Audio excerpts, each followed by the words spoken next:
Il existe déjà des intervenants extérieurs qui peuvent intervenir aux côtés des professeurs. La proposition de loi que je propose, c'est ni plus ni moins la même chose.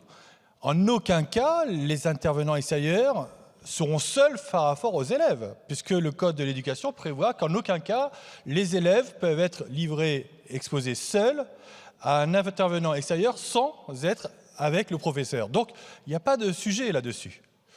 Il y a quelque chose dans l'exposé des motifs qui m'a choqué, M. Boyard.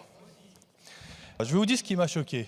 C'est qu'évidemment, dans la proposition de loi, je fais appel aux réservistes pour accompagner les professeurs qui le désiraient pour faire un exposé, faire une présentation, expliquer leur vécu. Les réservistes, pour moi, ce n'est pas du folklore. C'est pour ça que je me permets de vous dire que l'interprétation que j'ai eue de votre exposé m'a choqué, je vous le dis, et après, si vous voulez préciser les choses, mais pour moi, les réservistes, ce sont des hommes et des femmes qui s'engagent pour la France, dont on sait quand ils sont sur le terrain, vous ne pouvez pas identifier celle ou celui qui est de carrière ou celle ou celui qui est de réserviste. Sont intervenus dans Sentinelle, sont intervenus pour déjouer des attentats. À l'aéroport, c'est eux qui ont neutralisé un terroriste il y a quelques années.